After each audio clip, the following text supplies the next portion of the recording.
1835. Dans les environs de Richmond en Virginie, un homme a payé 15 cents pour acheter ce qui allait détruire 3 générations d'une famille aristocratique.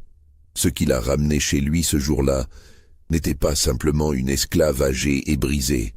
C'était une héritière légitime dont l'existence même menaçait l'un des plus anciens patrimoines du Sud américain. Mais avant de découvrir comment cette femme au corps détruit et à l'esprit apparemment éteint allait faire trembler les fondations mêmes de la société virginienne, abonnez-vous à cette chaîne et dites-moi en commentaire de quelle ville vous nous écoutez en ce moment même. Votre présence compte pour nous. La Virginie de 1835 portait encore les cicatrices de la crise bancaire qui avait secoué la nation l'année précédente. Dans les comtés entourant Richmond, les grandes propriétés changeaient de main à une vitesse inquiétante. Des familles établies depuis l'époque coloniale voyaient leurs domaines saisis, leurs esclaves vendus aux enchères, leurs meubles dispersés aux 4 vents. L'aristocratie sudiste, qui se croyait éternelle comme les chênes centenaires bordant ses allées, découvrait la fragilité de sa position dans un monde où l'argent comptait plus que le nom. Le comté de Chesterfield, à quelques lieues au sud de la capitale, abritait encore quelques-uns de ces domaines qui avaient connu la gloire d'avant la Révolution. Leurs maisons de briques rouges, construites dans le style géorgien avec leurs colonnes blanches et leurs vérandas profondes, se dressaient au milieu de champs de tabac de plus en plus négligés. Les routes de terre battue qui les reliaient entre elles serpentaient à travers des forêts de pins et de chênes, traversaient des ruisseaux aux noms indiens que plus personne ne prononçait correctement.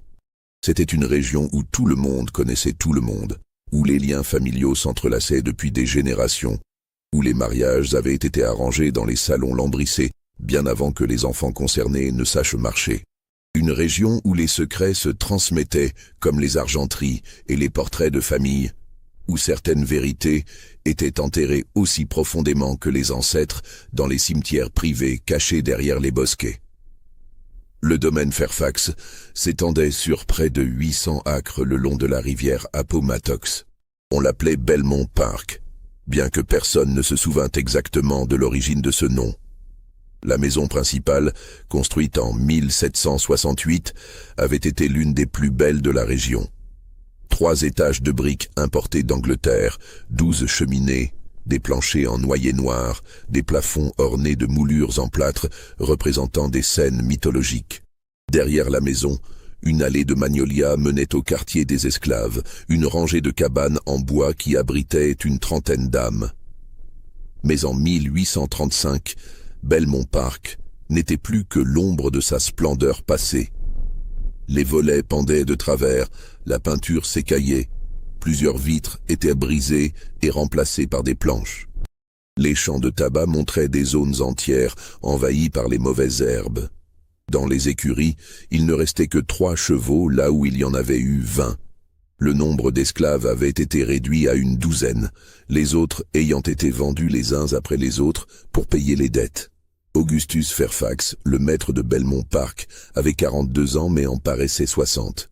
Grand, maigre, le teint grisâtre, il passait ses journées enfermé dans son bureau, entouré de registres et de documents jaunis. Il buvait du whisky dès le matin et ne sortait presque jamais, même pour superviser le travail dans les champs. Sa femme, Constance, née Pemberton, d'une famille de Baltimore, avait quitté le domaine 3 ans plus tôt avec leurs 2 enfants pour retourner vivre chez ses parents. Elle envoyait des lettres glaciales réclamant une pension qu'Augustus n'avait plus les moyens de payer. Les domestiques qui restaient parlaient à voix basse de leur maître. Il racontait qu'il se réveillait la nuit en hurlant, qu'on l'entendait parler seul dans son bureau, qu'il avait fait condamner toute une aile de la maison sans explication. Le vieux Josiah, qui servait les Fairfax depuis l'époque du père d'Augustus, murmurait que le maître était hanté par quelque chose qu'il avait découvert dans les papiers de famille. Quelque chose qui le rongeait de l'intérieur comme un cancer. Le capitaine Samuel Grayson connaissait Augustus Fairfax depuis l'enfance. Ils avaient grandi ensemble, fréquenté les mêmes écoles, chassé le cerf dans les mêmes forêts. Grayson avait fait carrière dans l'armée, servant avec distinction pendant la guerre de 1812, avant de revenir en Virginie avec le grade de capitaine et une blessure au genou qui le faisait boiter par temps humides. Il avait acheté une petite propriété de 100 acres dans le comté voisin, qu'il gérait avec une douzaine d'esclaves et une efficacité toute militaire. À 50 ans, Grayson était un homme aux traits durs, au regard perçant, aux cheveux gris coupés courts. Il portait toujours ses vêtements avec une netteté impeccable, même lorsqu'il inspectait ses champs. On le respectait dans le comté, on appréciait son sens de l'honneur, sa parole donnée qui valait tous les contrats. Mais on le trouvait aussi froid, calculateur, impitoyable en affaires. Il avait prêté de l'argent à plusieurs propriétaires en difficulté et récupéré leurs terres quand ils n'avaient pu rembourser. Grayson avait prêté à Augustus $3000 2 ans plus tôt, une somme considérable à l'époque. Les intérêts couraient et Augustus n'avait jamais pu payer même une partie de la dette. Grayson venait régulièrement à Belmont Park pour discuter du remboursement, mais ses visites se terminaient toujours par des promesses vagues et des verres de whisky partagés dans le bureau d'Augustus. Ce fut lors d'une de ces visites, en janvier 1835, que Grayson remarqua un changement chez son ami. Augustus semblait au bord de la folie. Ses mains tremblaient constamment, ses yeux étaient injectés de sang, il sursautait au moindre bruit. Le bureau était dans un désordre total, avec des papiers éparpillés partout, certains à moitié brûlés dans la cheminée. Augustus avait saisi le bras de Grayson avec une force désespérée. Il voulait lui montrer quelque chose, disait-il, quelque chose d'important. Mais au dernier moment, il s'était ravisé, avait marmonné des excuses incohérentes et avait demandé à Grayson de partir. Le capitaine était reparti troublé, avec l'impression d'avoir frôlé la révélation d'un secret terrible. 3 semaines plus tard, le 12 février 1835, Augustus Fairfax était retrouvé mort dans son bureau. Il s'était tiré une balle dans la tête avec un vieux pistolet de duel qui appartenait à son grand-père. Le médecin du comté, le docteur Elias Cunningham, conclut au suicide sans hésitation. Les dettes, la solitude, l'alcool, tout menait à cette fin tragique. La famille Pemberton fit venir Constance et les enfants pour les funérailles, mais insista pour que la liquidation du domaine se fasse rapidement. Il fallait payer les créanciers, et Grayson était en tête de liste. En mars, une vente aux enchères fut organisée pour disperser les biens de Belmont Park. Le domaine lui-même devait être vendu, mais il n'y avait pas d'acheteur.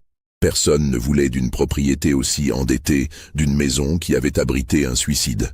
C'est lors de cette vente aux enchères, le 23 mars 1835, que Samuel Grayson acheta Patience. La vente se déroulait dans la cour de Belmont Park, sous un ciel gris et bas qui menaçait de pluie. Des dizaines de personnes étaient venues des comtés environnants, attirées par l'opportunité d'acquérir à bas prix les vestiges d'une grande famille déchue. On vendait les meubles, l'argenterie, les tableaux, les chevaux, les outils agricoles et les esclaves. Les 12 esclaves restants furent représentés un par un sur une estrade de bois improvisée. Des hommes jeunes et forts partirent pour des sommes respectables, entre 800 et $1200 chacun. Les femmes en âge de travailler au champ atteignirent des prix similaires. Un forgeron compétent fut vendu pour $1500 à un planteur du comté voisin. Puis vint le tour de Patience. Lorsqu'on la fit monter sur l'estrade, un murmure parcourut la foule. Certains rirent, d'autres détournèrent le regard avec dégoût. Patience était une femme noire d'environ 60 ans, mais son apparence la faisait paraître bien plus âgée. Elle pesait au moins 300 livres, son corps massif débordait des vêtements informes qu'on lui avait mis. Son visage était bouffi, presque sans traits distincts, ses yeux mi-clos semblaient ne rien voir. Elle ne réagissait pas quand on lui parlait, ne bougeait que lorsqu'on la poussait.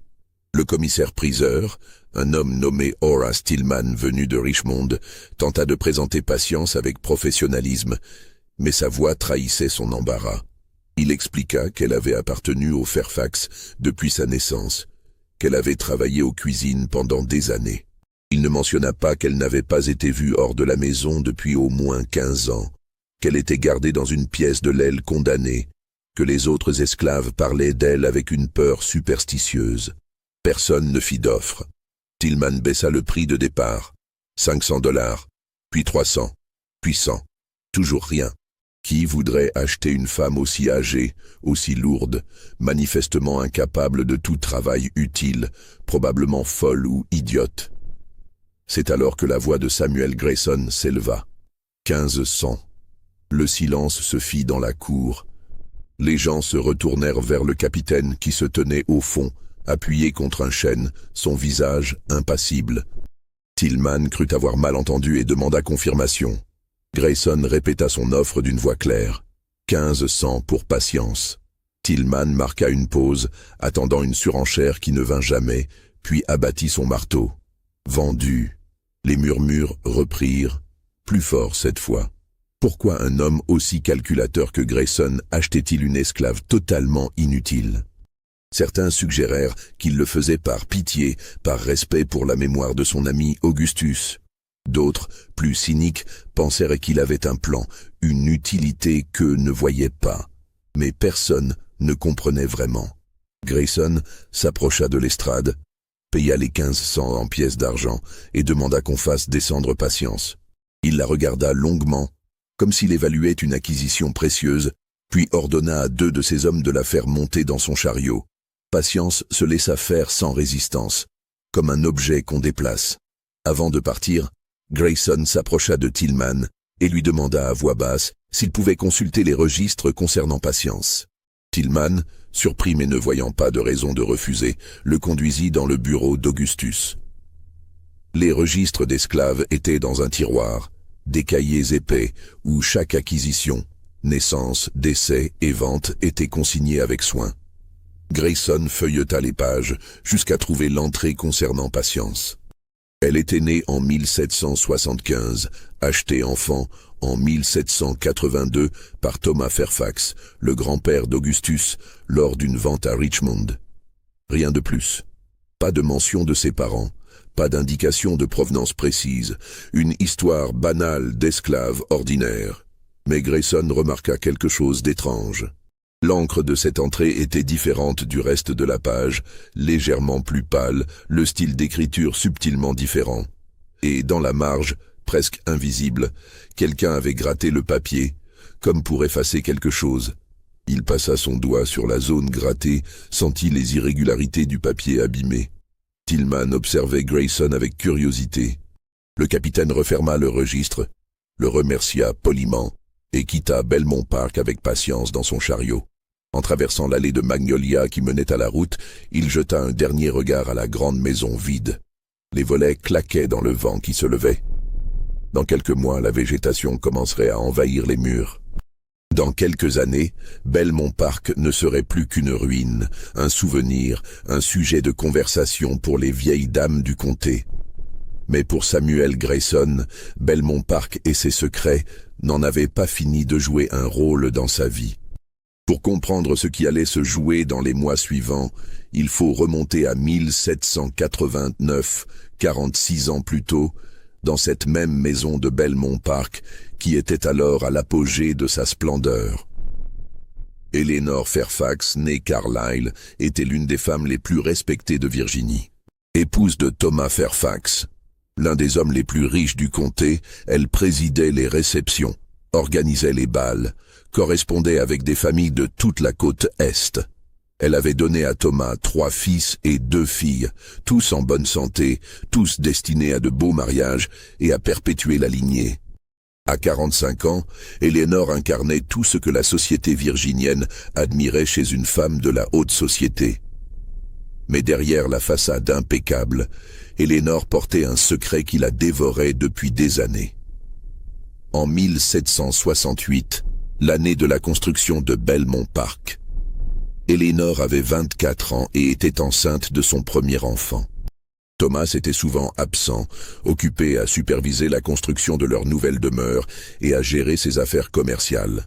Eleanor se retrouvait seule dans l'ancienne maison des Fairfax, une propriété plus modeste située à quelques miles de là. C'est durant cette période de solitude qu'Eleanor développa une relation complexe avec un esclave de la plantation nommé Daniel. Daniel avait été éduqué par son précédent maître, un pasteur Quaker qui avait des idées progressistes sur l'esclavage. Il savait lire et écrire, parlait avec éloquence, possédait une intelligence remarquable. Thomas Fairfax l'utilisait comme gestionnaire de facto de la plantation, lui confiant des responsabilités qu'aucun esclave n'aurait dû avoir. La relation entre Eleanor et Daniel commença par des conversations. Daniel venait faire son rapport quotidien, et Eleanor, seule et ennuyée, se mit à lui poser des questions, à discuter avec lui. Ils parlaient de tout, des livres qu'ils avaient lus, de philosophie, de religion. Eleanor découvrait en Daniel un esprit qu'elle n'avait jamais trouvé chez son mari ou les hommes de sa classe. La suite était inévitable et scandaleuse. Une liaison se développa, discrète, impossible, condamnée par tout ce que leur société tenait pour sacré. Eleanor savait qu'elle jouait avec le feu, que la découverte signifierait la ruine totale, peut-être même la mort pour Daniel, mais elle ne pouvait s'arrêter. Pour la première fois de sa vie, elle se sentait vivante, désirée non pour son nom ou sa dot, mais pour elle-même. Lorsqu'elle découvrit qu'elle était enceinte pour la deuxième fois, Eleanor ne sut pas avec certitude qui était le père. Les dates coïncidaient aussi bien avec Thomas qu'avec Daniel. Elle pria pour que l'enfant ressemble à Thomas, qu'il ait la peau claire des Fairfax. Mais quand la petite fille naquit en 1769, Eleanor comprit immédiatement la vérité. Le bébé avait la peau trop sombre pour être l'enfant de Thomas. Pas aussi noire que celle de Daniel, mais d'une teinte ambiguë, café au lait, qui trahissait un mélange de sang. La sage-femme qui assista à l'accouchement, une esclave âgée nommée Ruth, vit le bébé et comprit tout de suite. Elle regarda Eleanor avec un mélange de pitié et d'horreur. Il fallut agir vite. Thomas était à Richmond pour affaires et ne rentrerait que dans 2 jours. Eleanor, avec l'aide de Ruth, élabora un plan désespéré. L'enfant métis fut donné à Ruth pour être élevé parmi les esclaves. On raconta que Ruth avait accouché de sa propre fille le même jour. Personne ne questionna cette coïncidence. Les naissances d'esclaves étaient rarement consignées avec précision. Quant à Eleanor, on annonça qu'elle avait fait une fausse couche, que l'enfant était mort-né. Thomas, déçu mais pas dévasté, accepta cette perte comme une tragédie courante. Les morts infantiles étaient fréquentes à l'époque. On enterra symboliquement un cercueil vide dans le cimetière familial et la vie continua. Mais pour Eleanor, rien ne fut plus jamais pareil. Elle voyait sa fille grandir parmi les esclaves, portant le nom de Patience, jouant dans la poussière avec les autres enfants noirs. Daniel, qui savait la vérité, fut vendu à un planteur de Caroline du Sud 6 mois après la naissance, envoyé loin pour que le secret reste enterré. Eleanor ne le revit jamais. Les années passèrent. Eleanor donna à Thomas d'autres enfants, tous clairement de son sang.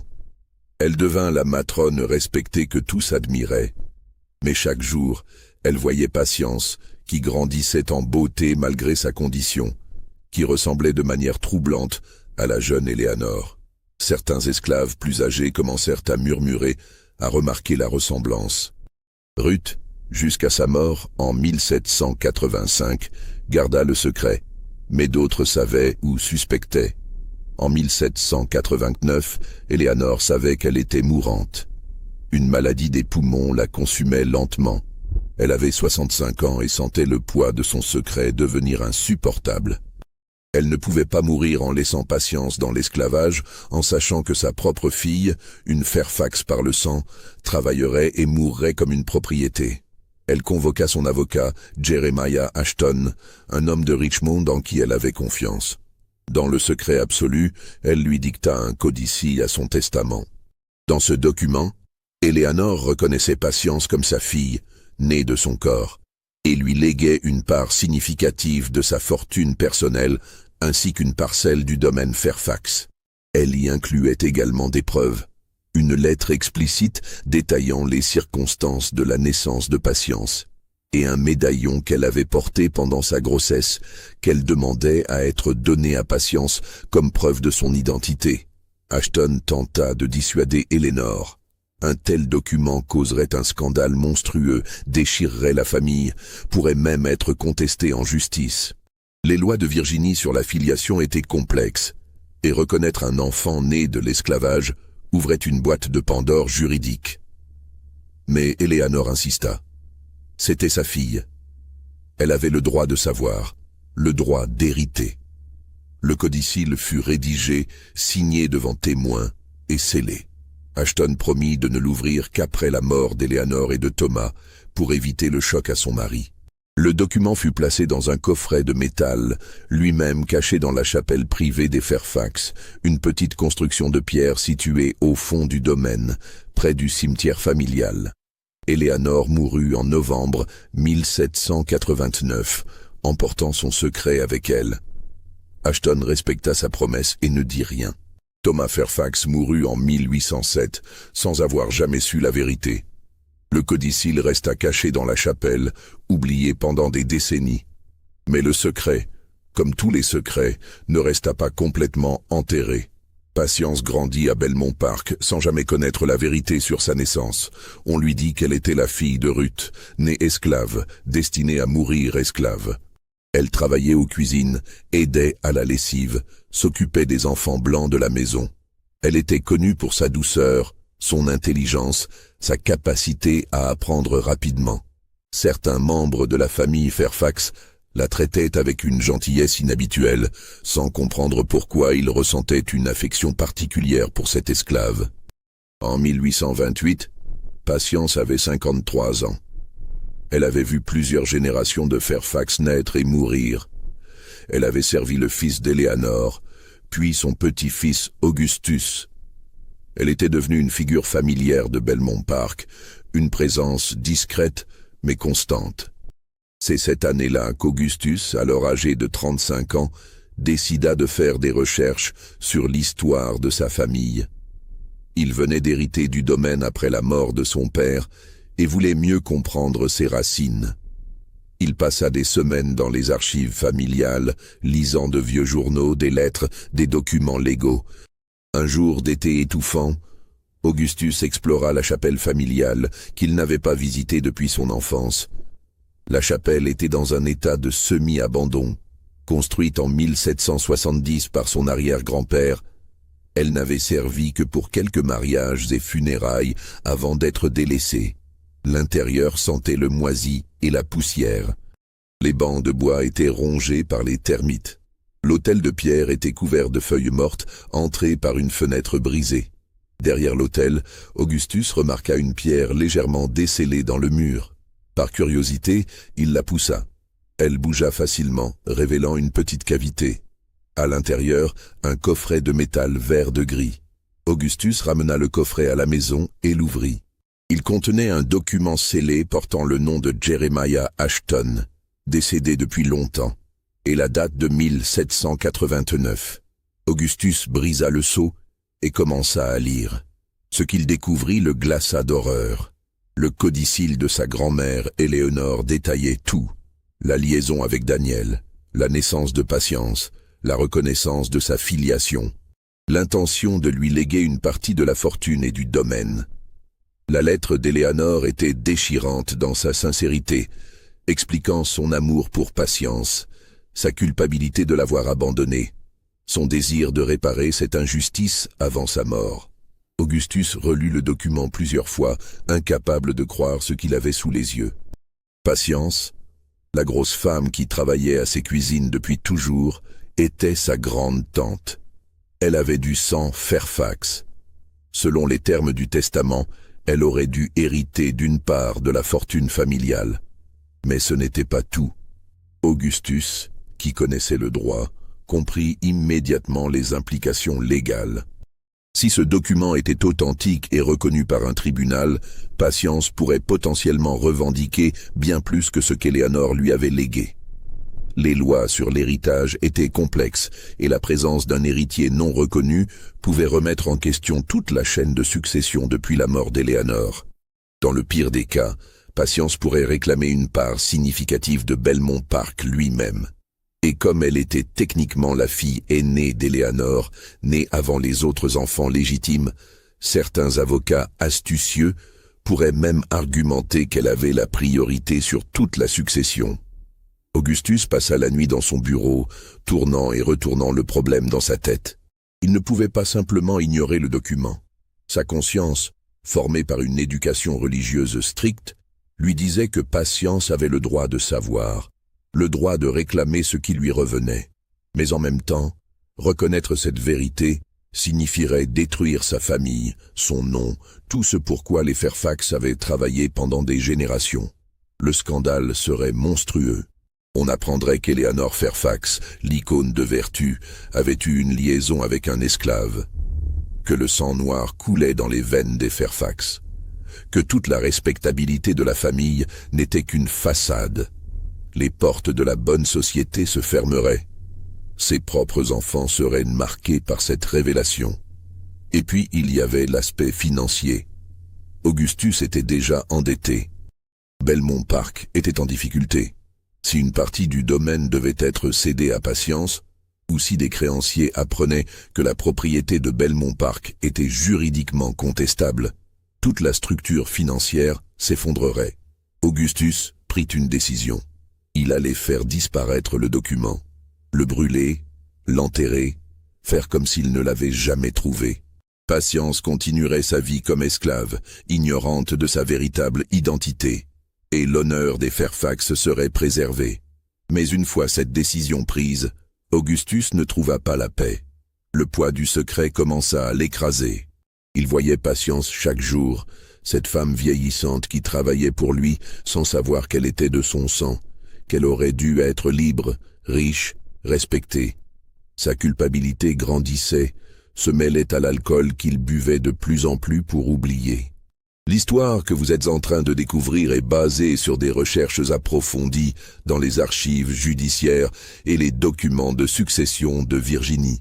Si ce récit vous donne des frissons, appuyez sur le bouton « J'aime » et dites-moi en commentaire ce que vous pensez qu'Augustus a fait ensuite. Votre interaction nous aide à continuer ce travail de mémoire historique. En 1829, un an après avoir découvert le codicille, Augustus prit une décision qui allait sceller le destin de Patience et le sien propre. Il ne pouvait pas la tuer, sa conscience ne le permettait pas. Mais il pouvait la faire disparaître d'une autre manière, la transformer en quelque chose de méconnaissable, détruire toute possibilité qu'elle puisse un jour réclamer son héritage. Augustus fit construire une pièce spéciale dans l'aile est de Belmont Park. Une chambre sans fenêtre, accessible seulement par un couloir étroit qu'il fit équiper d'une porte verrouillable. Il annonça aux autres esclaves et au peu de personnel qu'il employait encore que Patience souffrait d'une maladie contagieuse et devait être isolée. Personne ne questionna cette décision. Les maladies étaient courantes, l'isolement était une pratique acceptée. Patience fut conduite dans cette pièce. On lui dit qu'elle devait y rester jusqu'à sa guérison. Elle obéit, confiante dans les décisions de son maître. Mais les jours passèrent, puis les semaines, puis les mois, et Patience ne fut jamais autorisée à sortir. Augustus mit en place un régime calculé pour détruire l'identité de Patience, tout en la gardant en vie. Il lui fit apporter 3 fois par jour des quantités énormes de nourriture, bien plus qu'une personne normale ne pourrait manger. Mais il donna des ordres stricts. Elle devait tout consommer, sous peine de punition. Au début, Patience refusa, ne comprenant pas ce qu'on voulait d'elle. On la priva alors d'eau pendant 2 jours. Elle céda. Le corps de Patience commença à changer de manière grotesque. En 6 mois, elle avait pris 50 livres. En 1 an, 100. Elle perdait toute mobilité. Ne pouvait plus se tenir debout sans aide. Ses jambes gonflaient. Son visage se déformait. Augustus avait prévu même ce détail monstrueux. Il faisait venir un médecin complice tous les 3 mois pour s'assurer qu'elle ne mourrait pas, qu'elle restait juste assez en santé pour survivre dans cet état. Mais la transformation n'était pas seulement physique. L'isolement total, l'absence de lumière naturelle, le régime forcé, tout cela détruisait l'esprit de Patience. Elle, qui avait été vive et intelligente, commença à se replier sur elle-même. Elle parlait de moins en moins. Quand Augustus venait la voir, ce qu'il faisait 1 fois par mois, avec un mélange de culpabilité et de nécessité de vérifier l'avancement de son plan, Patience ne réagissait presque plus. Elle le regardait avec des yeux vides, comme si elle ne le reconnaissait pas. Au fil des ans, Augustus perfectionna son système. Il falsifiait les registres d'esclaves, modifiant progressivement l'histoire de Patience. Il gratta et réécrivit des entrées, faisant disparaître toute trace de sa naissance en 1775 à Belmont Park. Il créa une nouvelle histoire selon laquelle Patience avait été achetée en 1782 comme enfant orpheline lors d'une vente à Richmond, sans antécédent connu. Il détruisit tout ce qui aurait pu relier Patience à Eleanor. Les autres esclaves de Belmont Park savaient que quelque chose de terrible se passait dans l'aile est, mais personne n'osait poser de questions. De temps en temps, ils entendaient des gémissements, des pleurs étouffés. Le vieil esclave Josiah, qui avait connu Ruth et se souvenait vaguement de murmures sur la naissance de Patience, gardait le silence. Il avait trop peur d'Augustus, de ce que son maître était devenu. En 1832, après 4 ans d'isolement, Patience pesait près de 280 livres. Elle ne parlait plus du tout. Quand on entrait dans sa chambre, elle restait assise sur le matelas renforcé qu'Augustus avait fait installer, fixant le mur. Ses cheveux, qu'elle avait eus épais et brillants, étaient devenus gris et clairsemés. Sa peau montrait les signes de la malnutrition paradoxale, nourrie en quantité, mais privée des bons aliments. Elle avait développé des ulcères, des infections récurrentes, des douleurs constantes. Augustus avait réussi. La femme qui aurait pu être une héritière Fairfax, qui aurait pu réclamer Belmont Park, n'était plus qu'une masse de chair brisée, sans voix, sans volonté, sans identité. Personne ne croirait jamais qu'elle avait été autre chose qu'une esclave simple d'esprit. Le secret était en sécurité. Mais le prix qu'Augustus paya pour cette sécurité fut terrible. La culpabilité le dévorait vivant. Il commença à voir le visage de Patience dans ses cauchemars. Il entendait sa voix, celle d'avant, douce et intelligente, qui lui demandait pourquoi. Il buvait pour oublier, mais l'alcool ne faisait qu'amplifier ses tourments. Sa santé se détériora. Ses dettes s'accumulèrent. Sa femme et ses enfants le quittèrent, incapables de supporter son comportement de plus en plus erratique. En 1834, la crise bancaire acheva de ruiner Augustus. Il ne pouvait plus payer ses créanciers, ne pouvait plus maintenir le domaine. Belmont Park s'effondrait autour de lui. Et dans sa détresse, Augustus commit une erreur fatale. Il parla à Samuel Grayson. C'était en décembre 1834, lors d'une de ses visites où Grayson venait réclamer le remboursement de sa dette. Augustus était particulièrement ivre ce soir-là. Ils étaient assis dans le bureau, le feu mourant dans la cheminée, la nuit noire derrière les fenêtres. Augustus pleurait, chose que Grayson ne l'avait jamais vu faire. Augustus parla de sa grand-mère Eleanor, de son secret, du codicille caché dans la chapelle, de Patience enfermée dans l'aile est. Il ne donna pas tous les détails, sa langue trop épaisse et son esprit trop confus pour une narration cohérente. Mais il en dit assez. Assez pour que Grayson, avec son esprit militaire habitué à analyser rapidement les informations tactiques, comprenne l'essentiel. Il y avait un document caché qui faisait de Patience une héritière potentielle. Augustus l'avait trouvé et détruit Patience pour protéger le secret. Mais le document existait peut-être encore. Grayson ne dit rien cette nuit-là. Il laissa Augustus pleurer et divaguer, puis l'aida à monter se coucher. Mais son esprit travaillait déjà, calculait déjà. Il connaissait la situation financière d'Augustus, savait que Belmont Park serait bientôt saisi et vendu. Si le codicille existait vraiment, si Patience pouvait être prouvée comme une héritière Fairfax, alors elle aurait des droits sur le domaine. Et celui qui contrôlerait Patience contrôlerait ses droits.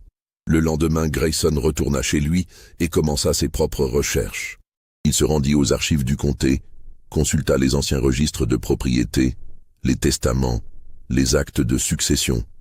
Il parla discrètement avec de vieux avocats, posant des questions hypothétiques sur les lois d'héritage, sur les cas d'héritiers non reconnus, sur les droits des enfants nés de l'esclavage. Ce qu'il découvrit le fascina. Les lois étaient complexes et contradictoires. En théorie, Un enfant né d'une mère esclave était esclave, indépendamment du statut du père. Mais si la mère était libre au moment de la conception, ou si un document légal reconnaissait l'enfant comme héritier légitime avant que le statut d'esclave ne soit établi, alors des arguments pouvaient être faits. Plus important encore, Grayson apprit qu'il y avait eu des cas, rares mais existants, où des métis avaient hérité de fortunes blanches en Virginie. Ces cas avaient été scandaleusement controversés, avaient traîné dans les tribunaux pendant des années, mais certains avaient abouti. La clé était la documentation et la capacité à naviguer dans le système légal avec des avocats compétents. Grayson passa les semaines suivantes à élaborer un plan. Il était endetté lui-même, sa petite propriété ne produisait pas assez de revenus. Mais s'il pouvait mettre la main sur Belmont Park, avec ses 800 acres de terre fertile, il pourrait non seulement effacer ses dettes, mais devenir l'un des hommes les plus riches du comté. Le plan était audacieux mais réalisable.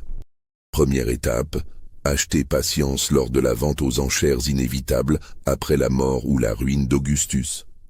Deuxième étape, retrouver le codicille dans la chapelle. Troisième étape, présenter le document devant un tribunal, argumentant que Patience était une héritière légitime et que donc tous les transferts de propriété de Belmont Park depuis la mort d'Eleanor étaient juridiquement contestables. Quatrième étape, obtenir la tutelle légale de Patience en tant que son propriétaire et gérer sa fortune en son nom, c'est-à-dire pour son propre bénéfice. C'était cynique, calculateur, moralement répugnant. Mais c'était aussi parfaitement légal, du moins dans la zone grise de la loi virginienne. Grayson, qui s'était toujours considéré comme un homme d'honneur, rationalisa son plan. Il ne volait personne, argumentait-il avec lui-même. Il révélait simplement une vérité cachée. Que cette vérité serve aussi ses intérêts était une heureuse coïncidence. En février 1835, quand Augustus se tira une balle dans la tête, Grayson était prêt. Il assista aux funérailles avec une expression appropriée de tristesse, présenta ses condoléances à la famille et attendit patiemment l'annonce de la vente aux enchères. Lorsque vint le jour de la vente, le 23 mars, Grayson se plaça stratégiquement au fond de la foule. Il observa chaque article vendu, nota qui achetait quoi, calcula mentalement combien resterait à la fin. Quand Patience fut amenée sur l'estrade, Grayson ressentit un mélange de pitié et de satisfaction. Elle était exactement comme Augustus l'avait décrite dans ses divagations alcoolisées, une masse humaine brisée, apparemment idiote, totalement dépendante. Parfaite pour ses plans. L'achat de Patience pour 1500 fut la partie la plus facile. Personne d'autre ne la voulait. La consultation des registres falsifiés par Augustus confirma que la piste documentaire avait été brouillée. Mais Grayson savait que le véritable document, le codicille original, était ailleurs, dans la chapelle. 3 jours après la vente aux enchères, dans la nuit du 26 mars 1835, Samuel Grayson retourna à Belmont Park. La maison était vide maintenant, abandonnée en attendant un acheteur qui ne viendrait probablement jamais. La lune à son premier quartier donnait juste assez de lumière pour naviguer entre les arbres sans lanterne. Grayson avait laissé Patience dans sa propriété, confinée dans une cabane d'esclaves sous la surveillance de sa gouvernante, une femme noire libre nommée Dina. Il avait donné des instructions strictes pour que Patience soit bien traitée, nourrie décemment, mais pas excessivement, et laissée tranquille. Il voulait qu'elle reprenne des forces, qu'elle retrouve peut-être une partie de ses facultés mentales. Il aurait besoin qu'elle soit présentable si son plan devait aboutir. La chapelle des Fairfax se dressait à un demi-mile de la maison principale, cachée par un bosquet de chênes et de magnolias. C'était une petite structure de pierre grise, de style gothique simplifié, avec un toit en ardoise partiellement effondré et des vitraux brisés. Des ronces avaient envahi l'entrée. Grayson dut couper un passage avec son couteau de chasse. L'intérieur sentait l'humidité et la décomposition. Le clair de lune filtrait à travers les trous du toit, créant des motifs fantomatiques sur le sol de pierre. Des feuilles mortes s'étaient accumulées en tas dans les coins. Un rat détala en entendant les pas de Grayson. Il se dirigea vers l'autel, une simple table de pierre gravée avec une croix. Derrière, le mur montrait des signes d'infiltration d'eau, le mortier s'effritant entre les pierres. Grayson commença à examiner chaque pierre, les poussant, cherchant celle qui bougerait. Il lui fallut presque 1 heure, ses mains écorchées par le mortier rugueux, ses genoux douloureux d'être agenouillés sur la pierre froide, avant de trouver la bonne. Une pierre à mi-hauteur, légèrement à gauche de l'axe central de l'autel, se déplaça quand il appuya fort. Il la tira complètement, révélant la cavité derrière. Le coffret était là, exactement comme Augustus l'avait décrit. Vert de gris, petit, de la taille d'une boîte à cigares. Grayson le sortit avec précaution, le tenant comme s'il était rempli d'or, ce qui, en un sens, était le cas. Il l'ouvrit sur place, ne pouvant attendre. À l'intérieur, protégé par une toile cirée, plusieurs documents. Le codicille au testament d'Eleanor, écrit de la main de Jeremiah Ashton, signé et scellé selon toutes les formes légales. La lettre personnelle d'Eleanor à Patience, expliquant tout, demandant pardon, exprimant son amour maternel. Et un médaillon en or, gravé avec les initiales EC, Eleanor Carlyle, contenant 2 miniatures peintes, l'une d'Eleanor jeune, l'autre d'un homme noir qui devait être Daniel. Grayson lut les documents à la lumière de la lune, son cœur battant plus vite à chaque ligne. C'était même mieux qu'il ne l'espérait. Le codicille était explicite, détaillé, juridiquement solide. Eleanor avait tout prévu, avait anticipé les contestations possibles. Elle citait des précédents légaux, des cas similaires jugés en Virginie et en Caroline du Sud. Elle avait fait rédiger le document par l'un des meilleurs avocats de Richmond. Si ce document était présenté devant un tribunal, si un juge acceptait de l'entendre, Patience aurait des droits indiscutables sur une partie de la succession Fairfax. Et comme la succession n'avait jamais été réglée conformément au codicille, toutes les transactions ultérieures, y compris la transmission du domaine à travers les générations, pourraient être remises en question. Belmont Park pourrait devenir légalement la propriété de Patience, et Grayson, en tant que propriétaire de Patience, en serait le gestionnaire de facto.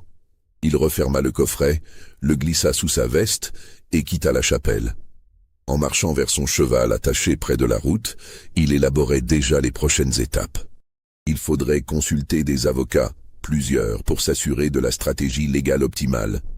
Il faudrait préparer Patience, la rendre présentable, peut-être même la faire témoigner si nécessaire. Il faudrait agir vite avant que Belmont Park ne soit vendu à quelqu'un d'autre. Mais alors que Grayson chevauchait dans la nuit vers sa propriété, il ne savait pas qu'il n'était pas le seul à avoir entendu les divagations d'Augustus. Edward Pemberton, le frère de Constance, l'épouse séparée d'Augustus, était arrivé de Baltimore la veille des funérailles. Il était venu pour protéger les intérêts de sa sœur et de ses neveux, pour s'assurer que les créanciers ne prendraient pas tout. Pemberton était avocat, spécialisé dans les successions et les litiges de propriété. Il avait 38 ans, une réputation d'homme impitoyable en affaires et l'intention de récupérer quelque chose de l'héritage des Fairfax pour sa famille. Pemberton avait découvert, en fouillant le bureau d'Augustus après sa mort, un journal personnel caché dans un double fond d'un tiroir. Ce journal, tenu de manière sporadique et souvent illisible à cause de l'alcool, racontait en fragments l'histoire de Patience, du codicille, de la chapelle. Augustus y avait consigné sa culpabilité, ses cauchemars, sa descente dans la folie. Pemberton avait lu ces pages avec une fascination horrifiée. Son beau-frère avait été un monstre, cela ne faisait aucun doute. Mais plus important pour Pemberton, cette histoire représentait une menace directe pour l'héritage de ses neveux. Si le codicille existait vraiment, si Patience avait des droits légitimes, alors les enfants de Constance pourraient tout perdre. Il fallait détruire le codicille, il fallait éliminer toute trace de cette histoire scandaleuse. Et si possible, il fallait s'assurer que Patience elle-même ne pourrait jamais témoigner. Pemberton avait commencé ses propres recherches. Il avait interrogé discrètement les esclaves restants, particulièrement le vieil Josiah, qui semblait en savoir plus qu'il ne voulait dire. Il avait exploré Belmont Park, cherché la chapelle. Mais Josiah, effrayé par les questions, avait fui la propriété la nuit suivant la vente aux enchères, disparaissant dans les routes du comté. Et Pemberton n'avait pas encore trouvé la chapelle quand Grayson avait agi. Mais Pemberton était malin. Il surveillait Grayson depuis la vente aux enchères.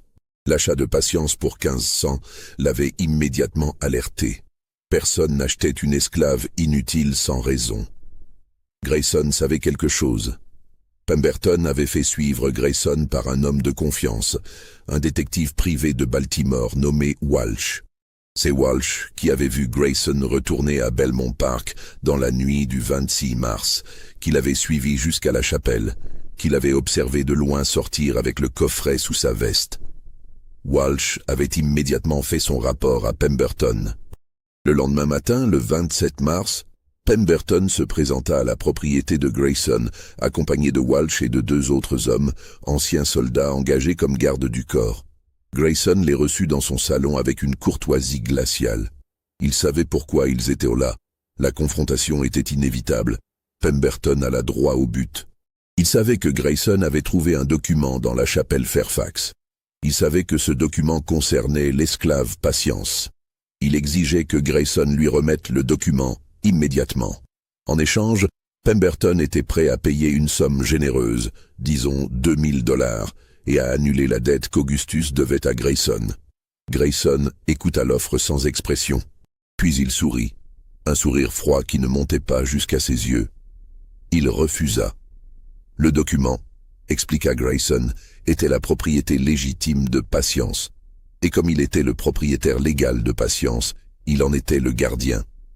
Il n'avait aucune intention de le vendre ou de le remettre à qui que ce soit. Et si Pemberton avait des objections, il pouvait les présenter devant un tribunal. La tension dans le salon devint palpable. Les hommes de Pemberton posèrent leurs mains sur leurs armes. Walsh, qui avait un revolver sous sa veste, se rapprocha de Grayson. Mais Grayson ne broncha pas. Il avait lui-même un pistolet dans le tiroir de son bureau, à portée de main. Et il avait des hommes, ses propres esclaves et employés, qui étaient loyaux et armés. Pemberton comprit qu'il ne gagnerait rien par la force, pas maintenant, pas ici. Il se retira, mais pas avant d'avoir lancé un avertissement. Grayson jouait un jeu dangereux. La société virginienne ne tolérerait pas qu'un homme utilise une esclave pour voler l'héritage d'une famille blanche. Les tribunaux seraient défavorables, les voisins seraient hostiles et il pourrait y avoir des accidents. Grayson comprit la menace implicite, mais il avait déjà prévu des mesures de protection. Le codicille et les autres documents furent placés dans un coffre-fort dans une banque de Richmond, avec des instructions pour qu'il soit remis à plusieurs avocats en cas de mort suspecte de Grayson ou de Patience. Il engagea des gardes supplémentaires pour surveiller sa propriété. Il fit savoir discrètement dans le comté qu'il était sous la protection de plusieurs personnes influentes. Mais la vraie bataille commençait à peine. En avril 1835, Grayson présenta une pétition devant la cour du circuit du comté de Chesterfield. La pétition, rédigée par un avocat de Richmond nommé Cornelius Whitfield, demandait la reconnaissance légale du codicille d'Eleanor Fairfax et l'établissement des droits de succession de Patience. La nouvelle se répandit comme un feu de poudre dans toute la région. Le scandale était monstrueux. On parlait dans les salons, dans les églises, dans les tavernes. Eleanor Fairfax, l'icône de vertu, avait eu une liaison avec un esclave. Une métisse avait des droits sur l'un des plus grands domaines de Virginie. Un homme blanc utilisait une esclave pour s'enrichir par le biais d'un héritage contesté. Les réactions furent violentes et divisées. Certains, particulièrement les petits propriétaires endettés qui voyaient en Grayson un modèle de réussite, le soutenaient. Ils argumentaient que la loi était la loi, que si le codicille était valide, les droits de Patience devaient être reconnus. D'autres, la majorité de l'aristocratie locale, étaient horrifiés. Ils voyaient l'affaire comme une attaque contre les fondements mêmes de leur société, une remise en question de l'ordre racial et social sur lequel reposait tout leur monde. Pemberton monta une campagne féroce contre Grayson. Il fit circuler des pamphlets dénonçant l'affaire comme une fraude, arguant que le codicille était un faux fabriqué par Grayson lui-même. Il fit témoigner des experts qui prétendirent que l'écriture ne correspondait pas à celle de Jeremiah Ashton. Il fit pression sur le juge, Thaddeus Marshall, un homme de 65 ans qui avait lui-même des liens familiaux avec les Fairfax par mariage. Mais Grayson avait ses propres atouts. Whitfield était un excellent avocat, méthodique, persuasif. Il présenta des preuves documentaires solides, des témoignages d'experts en écriture qui confirmaient l'authenticité du codicille, des précédents légaux venant d'autres États. Il argumenta que refuser de reconnaître le codicille reviendrait à bafouer les dernières volontés d'une citoyenne respectable de Virginie, à nier le droit sacré de toute personne à disposer de sa propriété comme elle l'entendait. Et puis, il y avait Patience elle-même. Grayson, suivant les conseils de Whitfield, avait entrepris de transformer Patience. Au cours des semaines suivant son achat, il l'avait fait soigner par un médecin compétent, le docteur Samuel Henderson de Richmond, un homme progressiste qui désapprouvait l'esclavage. Henderson avait traité les ulcères de Patience, ses infections, ses douleurs. Il l'avait mise sous un régime alimentaire équilibré, avait supervisé sa perte de poids progressive. Plus importante encore, Grayson avait embauché une femme noire libre, lettrée et patiente, nommée Sarah Freeman, pour passer du temps avec Patience, pour lui parler, pour essayer de la faire sortir de sa coquille de silence. Sarah venait chaque jour, s'asseyait avec Patience, lui lisait la Bible, lui racontait des histoires, lui posait des questions douces. Et lentement, miraculeusement, Patience commença à émerger de son enfermement mental. Elle se mit à répondre à Sarah, d'abord par des hochements de tête, puis par des mots simples. Ses yeux, qui avaient été si vides, recommencèrent à montrer de l'intelligence, de la conscience. Sarah rapportait à Grayson que Patience se souvenait de choses, de son enfance à Belmont Park, des gens qu'elle avait connus, de conversations entendues. Sa mémoire était intacte, simplement enfouie sous des années de traumatisme. Grayson réalisa qu'il avait là quelque chose de bien plus puissant qu'un simple document légal. Il avait un témoin, une femme qui avait vécu à Belmont Park toute sa vie, qui pouvait raconter son histoire, qui pourrait émouvoir un tribunal. Fin avril, Whitfield demanda que Patience soit autorisée à témoigner devant le juge Marshall. C'était une demande extraordinaire. Les esclaves ne témoignaient presque jamais dans les tribunaux virginiens, et certainement jamais dans des affaires impliquant des Blancs. Mais Whitfield argumenta que puisque toute l'affaire tournait autour de l'identité et des droits de Patience, son témoignage était essentiel. Marshall, après des jours d'hésitation et sous une pression énorme des deux côtés, accepta. Une audition spéciale fut programmée pour le 15 mai 1835 dans la salle du tribunal du comté à Chesterfield. Le 15 mai donna chaud et lourd, le ciel couvert de nuages d'orage. Le tribunal était bondé. Tous les notables du comté étaient du présent, ainsi que des curieux venus de Richmond et même de plus loin. Des journalistes de plusieurs journaux virginiens étaient là pour couvrir ce qu'ils appelaient déjà le procès du siècle. Patience fut amenée dans une chaise à porteur, car elle ne pouvait toujours pas marcher loin. Elle avait perdu près de 80 livres depuis son achat par Grayson, mais restait une femme imposante. On l'avait habillée simplement mais dignement, d'une robe grise propre, ses cheveux coiffés sous un foulard blanc. Son visage, encore bouffi mais moins qu'avant, montrait une expression de peur mêlée de détermination. Le juge Marshall ouvrit l'audition en rappelant le caractère extraordinaire de la procédure.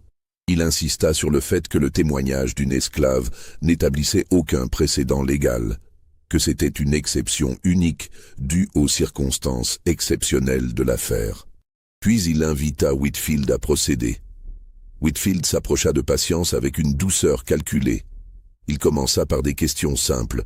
Son nom, son âge. Depuis combien de temps elle vivait à Belmont Park? Patience répondit d'une voix faible mais claire. 60 ans. Toute sa vie. Puis Whitfield devint plus précis. Se souvenait-elle de ses premières années? Patience hocha la tête. Elle raconta, avec des hésitations, comment elle avait été élevée par une femme nommée Ruth, comment elle travaillait aux cuisines, comment elle voyait la grande dame de la maison, Madame Eleanor, qui la regardait toujours d'une manière étrange, avec des yeux tristes. Whitfield lui montra le médaillon trouvé dans le coffret. Reconnaissait-elle la femme du portrait?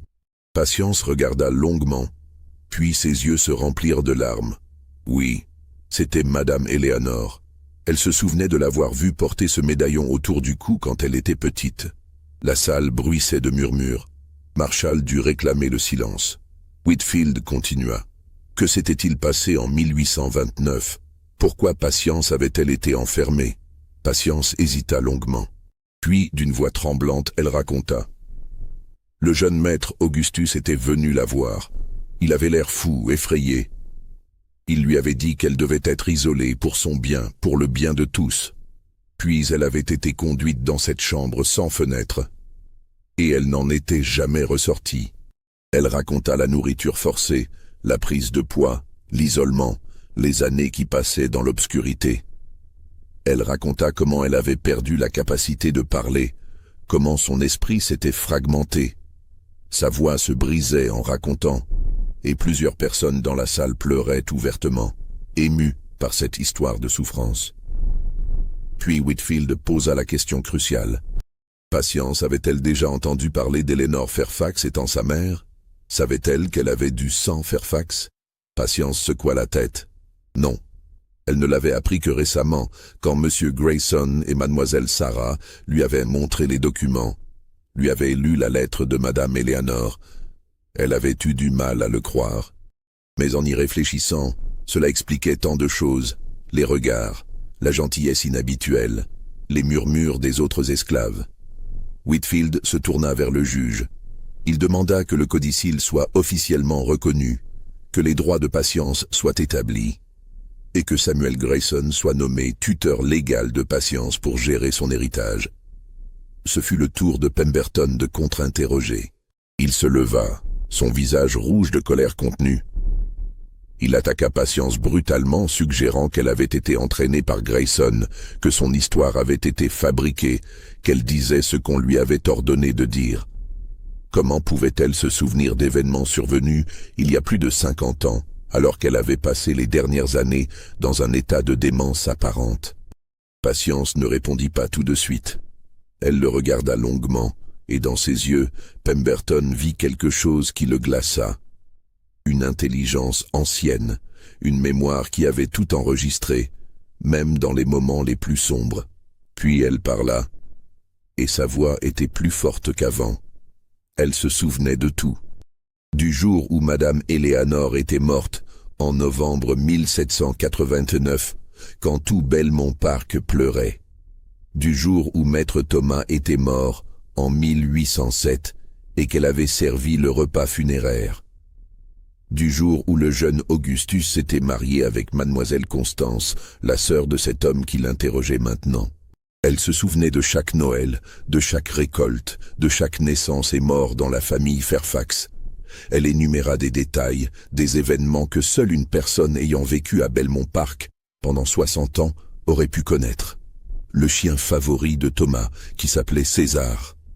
La broche en saphir qu'Eleanor portait toujours le dimanche. La cicatrice sur la joue gauche d'Augustus résulta d'une chute de cheval quand il avait 12 ans. La chanson que Constance aimait jouer au piano, une vieille ballade écossaise. La salle était silencieuse, fascinée. Pemberton, qui avait grandi en visitant Belmont Park, reconnaissait chaque détail. Il ne pouvait pas nier que Patience disait la vérité. Elle avait vraiment vécu là toute sa vie. Sa mémoire était intacte. Mais Pemberton avait d'autres arguments. Il attaqua la validité du codicille lui-même. Comment pouvait-on croire qu'Eleanor Fairfax, femme vertueuse et respectée, aurait commis un tel acte d'immoralité? Comment pouvait-on accepter le témoignage d'un document qui salissait sa mémoire, qui détruisait sa réputation posthume? Whitfield répondit calmement. Eleanor avait écrit ce document de sa propre volonté, consciente de ce qu'elle faisait. Elle avait choisi la vérité plutôt que le mensonge, l'honneur de reconnaître son enfant plutôt que la lâcheté de la laisser dans l'esclavage. Si cela ternissait sa réputation, c'était son choix, et ce choix devait être respecté. Le débat continua pendant des heures. Des experts furent appelés de part et d'autre. Des documents furent examinés et réexaminés. La chaleur dans la salle devint insupportable, mais personne ne voulait partir, tous captivés par ce drame qui touchait aux questions les plus fondamentales de leur société. Finalement, alors que le soleil commençait à descendre vers l'horizon, le juge Marshall demanda une suspension. Il annonça qu'il prendrait plusieurs jours pour délibérer, qu'il consulterait d'autres juristes, qu'il examinerait tous les précédents pertinents. La décision serait rendue le 22 mai. Grayson ramena Patience chez lui, satisfait de la façon dont elle avait témoigné. Pemberton repartit furieux, sachant que le cas ne s'était pas déroulé en sa faveur. Les journaux publièrent des comptes rendus sensationnels de l'audition, divisant encore plus l'opinion publique. Mais dans les jours qui suivirent, quelque chose de terrible se prépara dans l'ombre. La nuit du 19 mai, 3 hommes masqués attaquèrent la propriété de Grayson. Ils arrivèrent vers minuit, armés de fusils et de torches, leurs visages couverts de cagoules de toile. Les chiens de Grayson aboyèrent, alertant toute la maisonnée. Grayson, qui dormait avec un pistolet sous son oreiller depuis le début de l'affaire, se leva immédiatement. Il cria pour réveiller ses hommes, ses esclaves de confiance qui dormaient dans les cabanes près de la maison. Des coups de feu éclatèrent dans la nuit. Les assaillants tirèrent sur les fenêtres de la maison, brisèrent les vitres, tentèrent de forcer les portes. Mais Grayson avait préparé ses défenses. Ses hommes, armés eux aussi, ripostèrent depuis les fenêtres. Un des assaillants fut touché, tomba en hurlant. Les 2 autres battirent en retraite, disparurent dans l'obscurité. Quand Grayson et ses hommes sortirent pour examiner les dégâts, ils trouvèrent l'assaillant blessé agonisant près de l'écurie. En retirant sa cagoule, ils découvrirent un homme d'une 30aine d'années, un petit propriétaire du comté nommé Robert Hayes, connu pour ses dettes de jeu et sa réputation de violence. Avant de mourir, Hayes marmonna quelques mots. Quelqu'un l'avait payé. $100 pour brûler la maison de Grayson. Il ne dit pas qui, mais Grayson savait. Pemberton. Le lendemain matin, Grayson porta plainte auprès du shérif du comté, accusa Pemberton d'avoir organisé l'attaque. Pemberton nia farouchement, produisit des témoins affirmant qu'il était à l'auberge de Chesterfield toute la nuit, jouant aux cartes avec plusieurs notables. Le shérif, un homme prudent qui ne voulait s'aliéner ni Grayson ni la puissante famille Pemberton, décida qu'il n'y avait pas assez de preuves pour une arrestation. Mais l'incident avait changé quelque chose. La violence était sortie de l'ombre. Les gens du comté commençaient à prendre parti, à se diviser en camps opposés. Certains propriétaires d'esclaves, effrayés par les implications de l'affaire Patience, commencèrent à parler ouvertement de la nécessité de protéger l'ordre social par tous les moyens nécessaires. Grayson comprit qu'il marchait sur une corde raide. S'il gagnait devant le tribunal, il pourrait faire fortune. Mais il pourrait aussi perdre bien plus que de l'argent. Sa vie, sa propriété, sa position dans la société, tout était en jeu.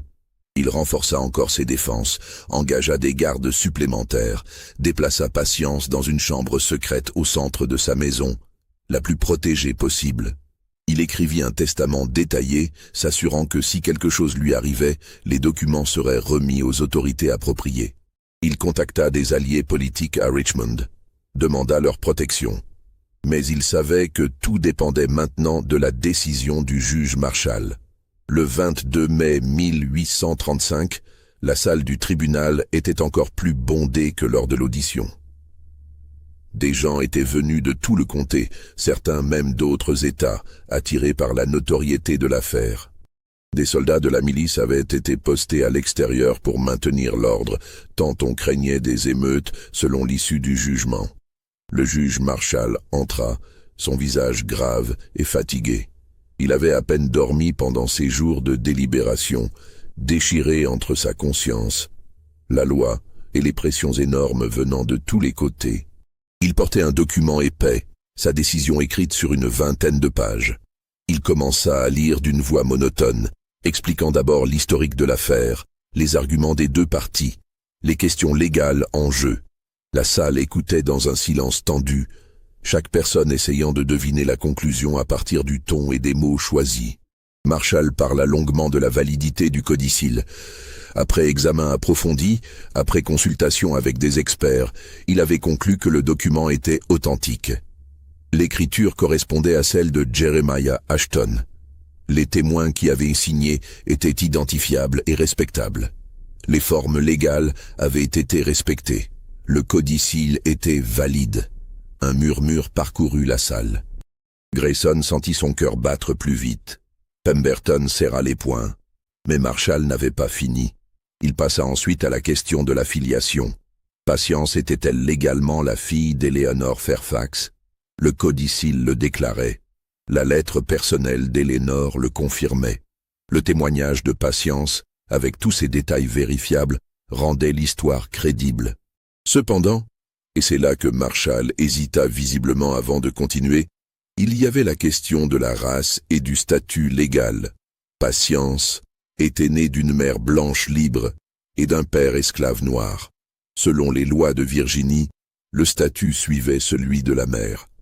Donc, au moment de sa conception et de sa naissance, Patience aurait dû être considérée comme libre.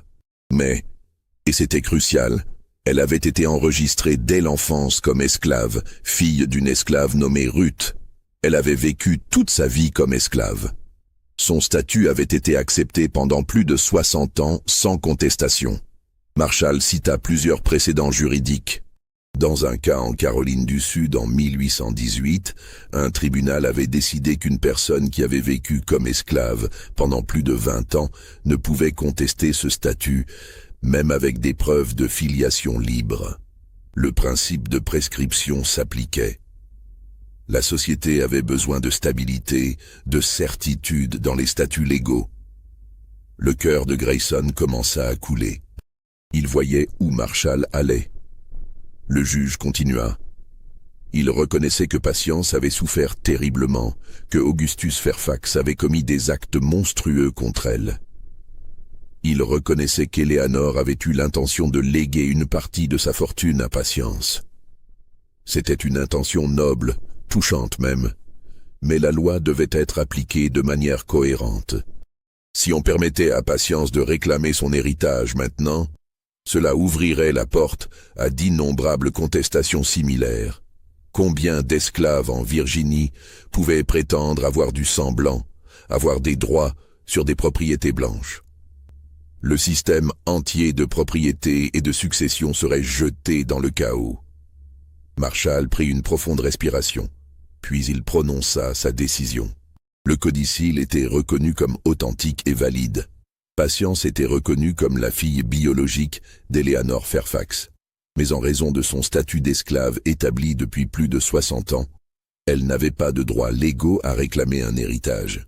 L'intention d'Eleanor était respectée moralement, mais ne pouvait être appliquée légalement.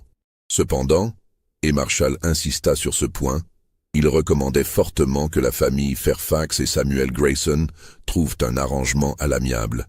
Peut-être que Patience pourrait recevoir sa liberté, une somme d'argent modeste, un endroit pour vivre ses dernières années dans la dignité. C'était ce qu'Eleanor aurait voulu, et c'était ce que la décence humaine exigeait. La décision était un compromis, une tentative de satisfaire tout le monde qui ne satisfaisait personne. Grayson avait gagné la reconnaissance du codicille et de la filiation de Patience, mais perdu le droit de réclamer l'héritage. Pemberton avait préservé Belmont Park pour la famille Fairfax, mais au prix d'admettre le scandale de la liaison d'Eleanor. La salle explosa en réactions diverses. Certains applaudirent, d'autres sifflèrent. Des bagarres éclatèrent à l'extérieur entre supporters des deux camps. Les soldats de la milice durent intervenir pour séparer les combattants. Grayson quitta le tribunal le visage de pierre.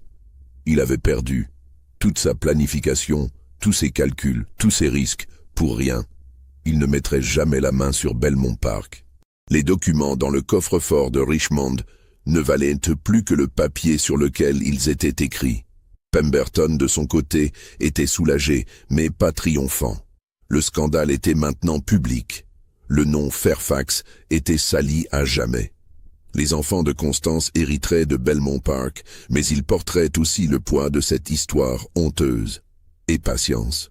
Elle était retournée à la propriété de Grayson dans son chariot, silencieuse, son visage ne montrant aucune expression.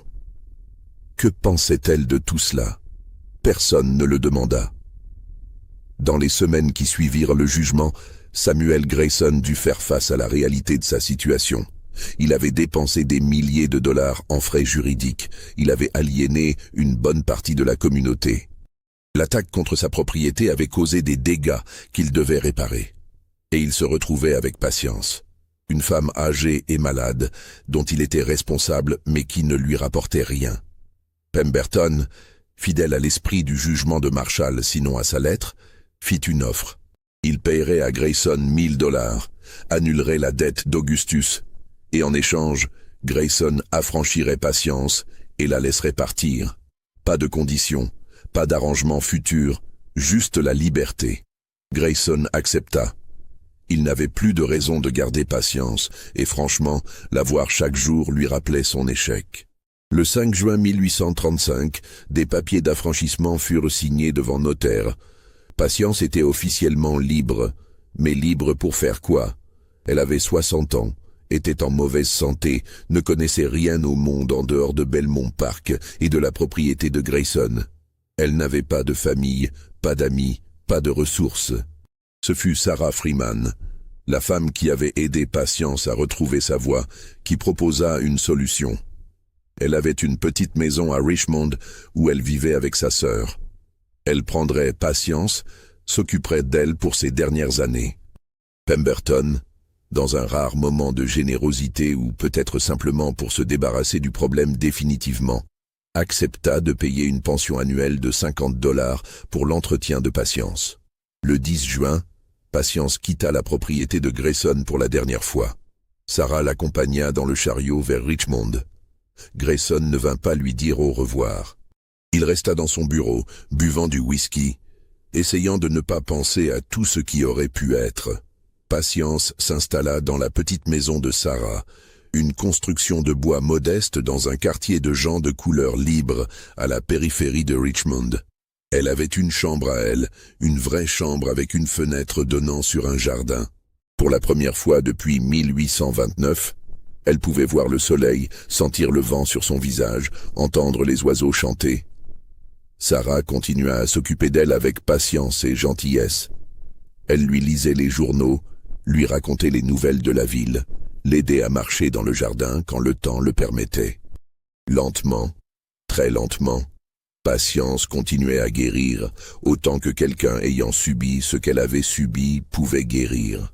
Et quelque chose d'étrange commença à se produire. Patience se mit à parler de son passé, non pas des horreurs de son enfermement, mais d'avant de sa vie à Belmont Park quand elle était jeune. Elle racontait des histoires de la grande maison, des fêtes, des gens qu'elle avait connus. Sa mémoire, si longtemps enfouie, ressortait avec une clarté remarquable. Sarah, qui avait une éducation et savait écrire, commença à consigner ses récits. Elle remplit des cahiers entiers avec les souvenirs de Patience, créant sans le savoir un document historique précieux sur la vie dans une grande plantation virginienne à la fin du XVIIIe siècle.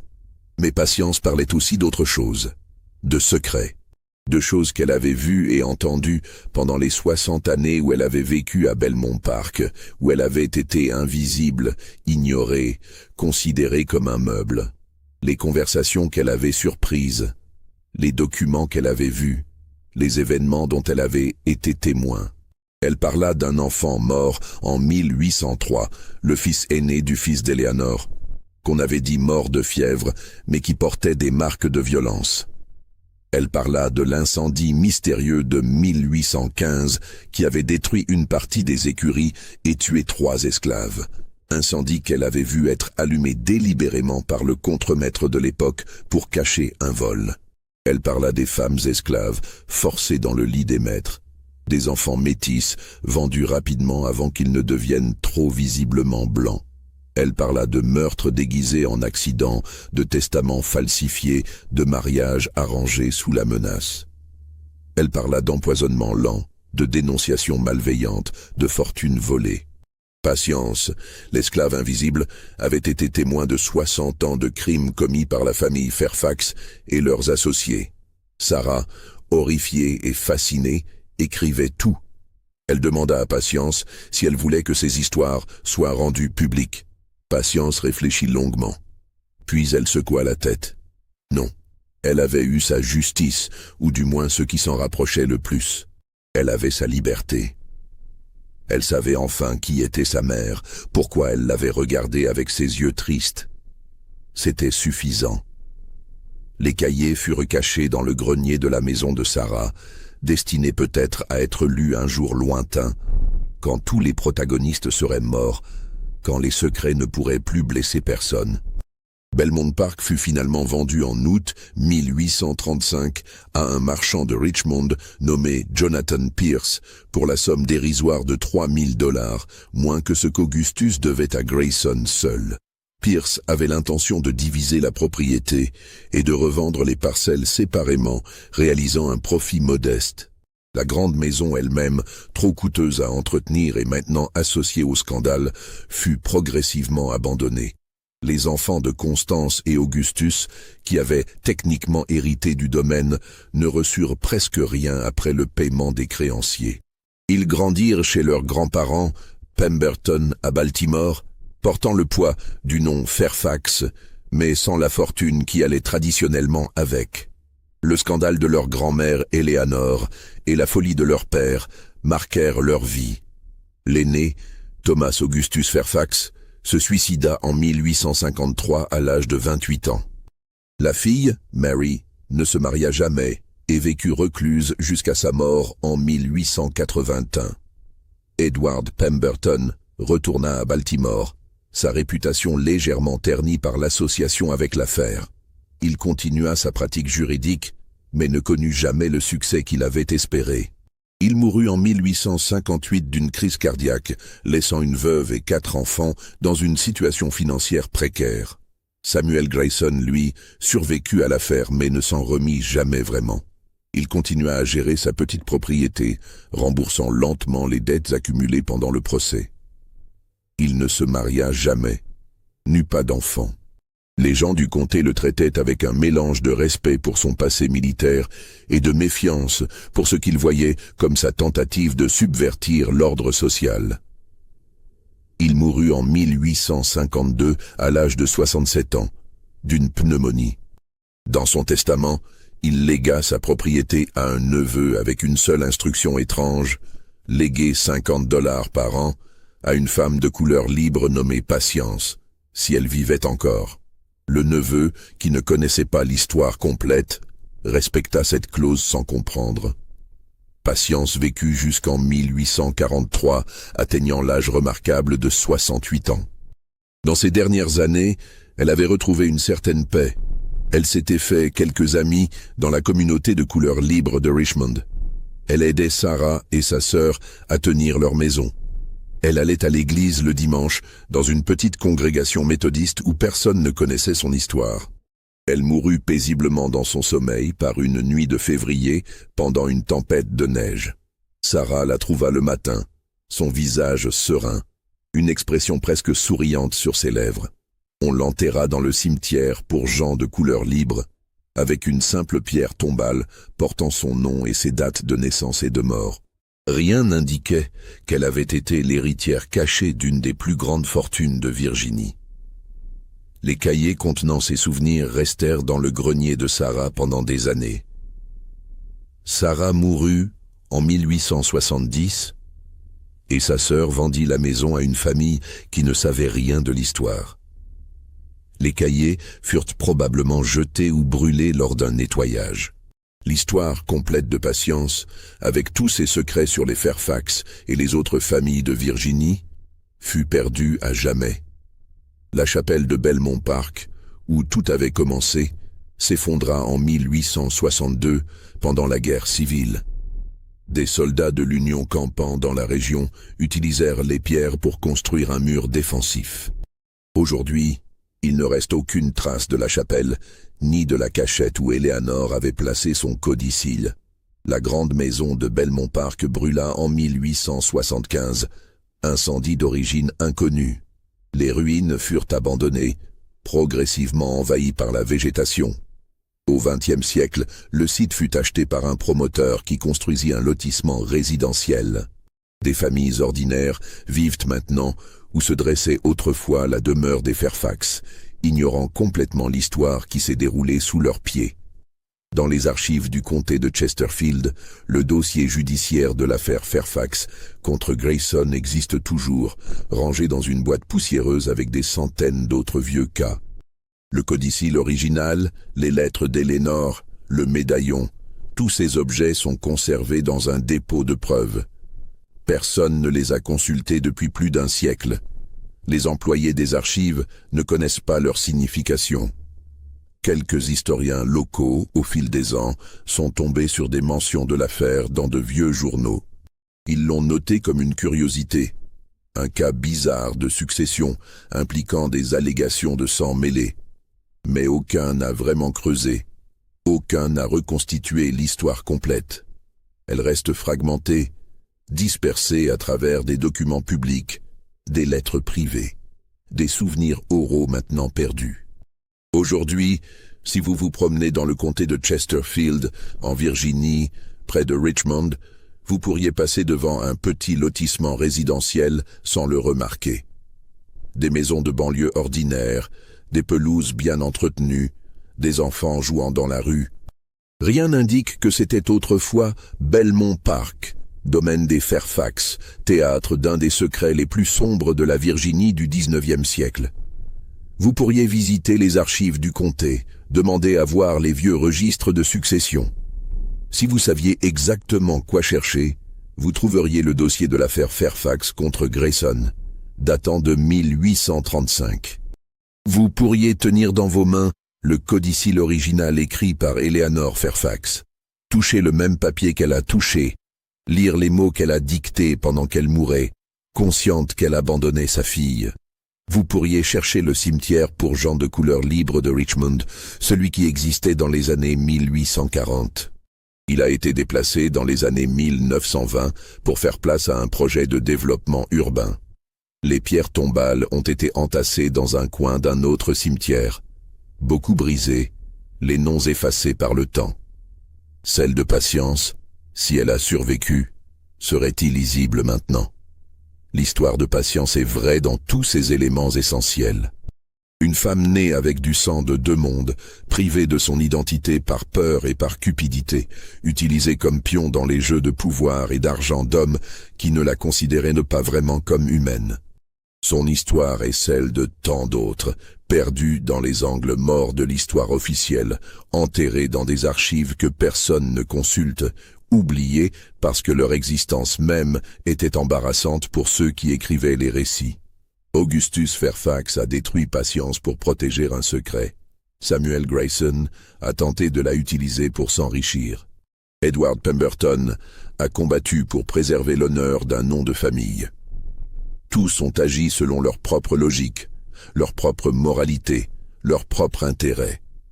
Et Patience, au centre de tout cela, a simplement essayé de survivre, de retrouver sa voie, de vivre ses dernières années dans une paix relative. Qui étaient les monstres dans cette histoire? Augustus, qui a torturé une femme innocente pour protéger sa fortune. Grayson, qui a vu en elle une opportunité plutôt qu'une personne. Pemberton, qui a défendu l'esclavage et l'ordre racial avec la force de la loi.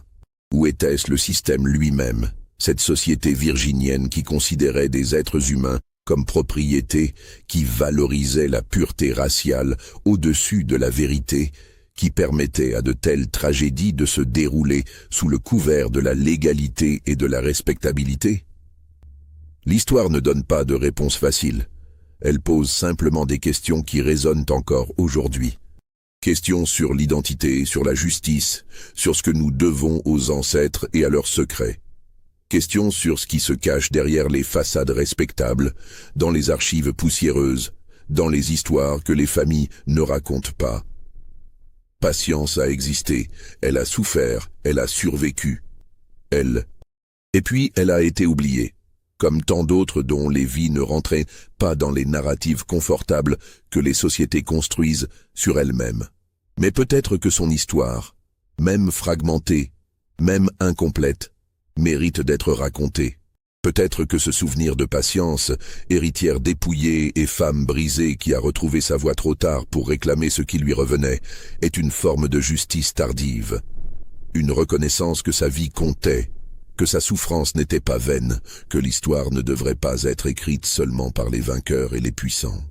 Dans les années 1980, lors de travaux de rénovation dans une vieille maison de Richmond, des ouvriers trouvèrent dans un mur condamné une cache contenant plusieurs vieux cahiers. Ils étaient moisis, presque illisibles, remplis d'une écriture serrée du XIXe siècle. Les ouvriers les jetèrent dans une benne à ordures, pensant qu'ils n'avaient aucune valeur. Ces cahiers étaient peut-être ceux de Sarah Freeman, contenant les mémoires de Patience. Ou peut-être pas. Nous ne le saurons jamais. Et c'est peut-être cela, la vraie tragédie. Non pas seulement ce qui est arrivé à Patience, mais toutes les histoires comme la sienne qui ont été perdues, jetées, oubliées. Toutes les voix qui ont été réduites au silence. Tous les secrets qui sont morts avec ceux qui les connaissaient. L'histoire, la grande histoire, avec un H majuscule, est écrite dans les livres. Mais les vraies histoires, celles qui révèlent ce que nous sommes vraiment en tant que société, se trouvent dans les silences entre les mots officiels, dans les documents brûlés, dans les tombes sans nom, dans les cahiers jetés aux ordures par des ouvriers qui ne savaient pas ce qu'ils détruisaient. Patience est morte en 1843, libre mais appauvrie, reconnue mais pas indemnisée, entendue mais pas écoutée vraiment. Le système qui l'avait réduite en esclavage, qui avait permis à Augustus de la torturer pendant des années, qui avait autorisé Grayson à tenter de l'exploiter, ce système a survécu intact. Le juge Marshall, dans sa sagesse prudente, avait choisi de préserver l'ordre établi plutôt que de faire justice à une femme qui avait déjà tout perdu. Et peut-être était-ce inévitable. Les révolutions ne viennent pas des salles de tribunal, pas des jugements individuels, aussi justes soient-ils. Elles viennent quand assez de gens décident que le système lui-même est intolérable. Ce moment viendrait pour l'esclavage américain, mais pas avant 1865, 22 ans après la mort de Patience. Trop tard pour elle. Trop tard pour des milliers, des millions d'autres comme elle. Les descendants des Fairfax existent encore aujourd'hui, dispersés à travers les États-Unis. Certains portent toujours ce nom, d'autres ont changé d'identité à travers les mariages. Aucun ne sait probablement qu'ils ont une ancêtre métisse, que le sang qu'ils ont hérité n'est pas aussi pur qu'ils le croient. Patience n'a jamais eu d'enfant, sa lignée s'est éteinte avec elle. Mais Éléonore, sa mère, a eu d'autres enfants. Tous les Fairfax vivants aujourd'hui sont les descendants de ces autres enfants, les frères et sœurs de Patience qu'elle n'a jamais rencontrés en tant que famille. Ironie de l'histoire, le domaine qu'Augustus a tenté si désespérément de protéger n'a finalement profité à personne. Belmont Park a été vendu pour presque rien, divisé, ses bâtiments détruits. La fortune des Fairfax, accumulée sur des générations par le travail forcé de centaines d'esclaves, s'est évaporée en quelques années. Les crimes commis pour la préserver se sont révélés inutiles. Augustus est mort pour rien. Grayson a perdu pour rien. Pemberton a combattu pour rien. Seule Patience, qui n'a rien gagné matériellement, a peut-être obtenu quelque chose de valeur. Dans ces dernières années, vivant dans cette petite maison de Richmond, elle a connu la paix. Elle a eu des amis. Elle a été traitée avec respect et dignité. Elle a pu raconter son histoire, même si cette histoire a été perdue ensuite.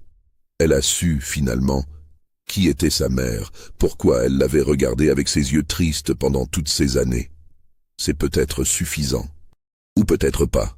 Qui peut juger ce qui compense une vie volée, une identité détruite, des décennies de souffrance?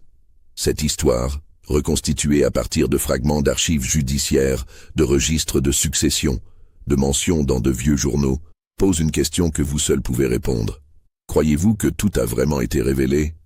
Croyez-vous que nous connaissons toute la vérité sur ce qui s'est passé à Belmont Park entre 1829 et 1835?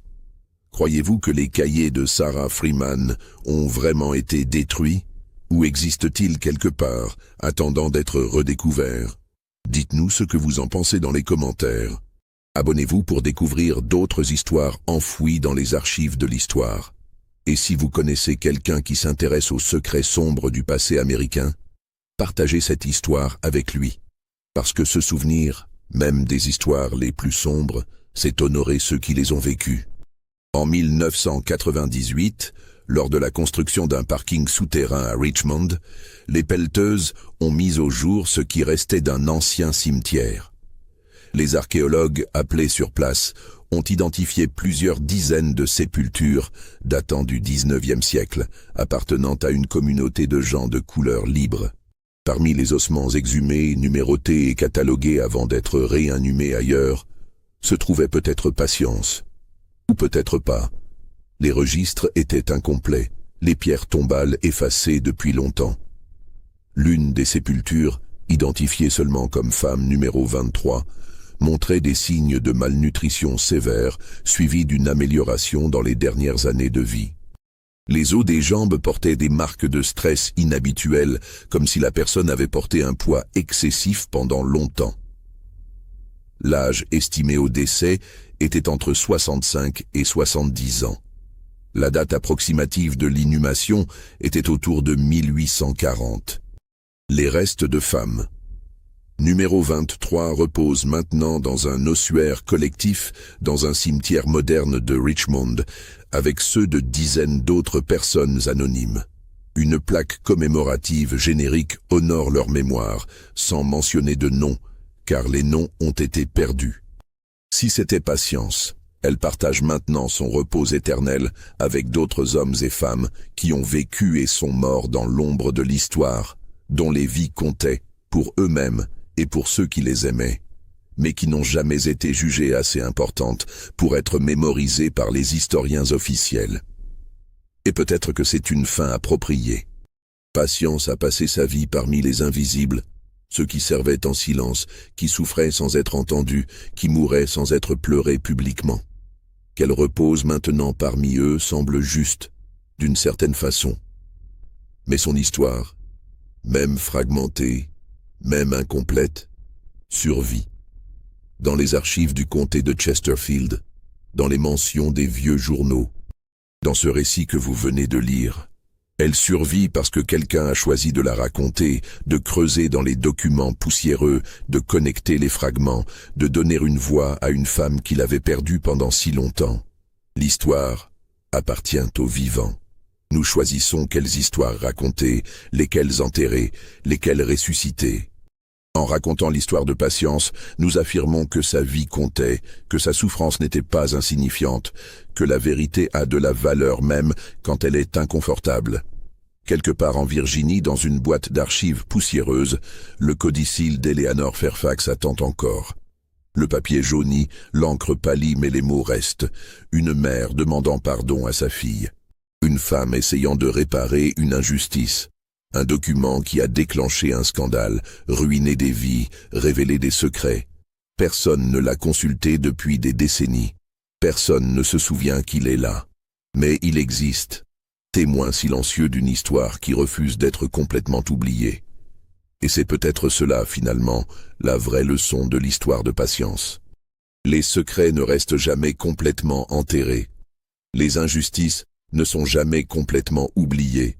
Le passé revient toujours, d'une manière ou d'une autre, nous rappelant que nous ne pouvons construire un futur juste qu'en reconnaissant honnêtement les crimes du passé. Patience a attendu 60 ans avant de retrouver sa voix. Son histoire a attendu presque 2 siècles avant d'être racontée de nouveau. Combien d'autres patiences attendent encore dans les silences de l'histoire? Combien d'autres secrets dorment dans les archives, dans les cimetières oubliés, dans les ruines de maisons qui ont vu des choses terribles? L'histoire n'est jamais complètement écrite. Elle attend juste que quelqu'un ait le courage de poser les bonnes questions, de chercher dans les bons endroits, de donner une voix à ceux qui ont été réduits au silence. Cette nuit, si vous passez près des ruines d'une ancienne plantation en Virginie, si vous marchez dans un vieux cimetière où les pierres tombales sont illisibles, Si vous feuilletez des documents jaunis dans des archives poussiéreuses, pensez à Patience. Pensez à tous ceux comme elle dont les histoires attendent d'être racontées. Et demandez-vous, quelle histoire attend encore d'être découverte? Quel secret attend encore d'être révélé? Quelle vérité attend encore d'être dite? Parce que l'histoire n'appartient pas qu'aux livres, elle nous appartient à tous. Et nous avons tous la responsabilité de nous souvenir, même quand c'est difficile, même quand c'est dérangeant, même quand cela remet en question tout ce que nous pensions savoir. Patience a existé, elle a souffert, elle a survécu, elle est morte. Et maintenant vous connaissez son histoire. Que ferez-vous de cette connaissance?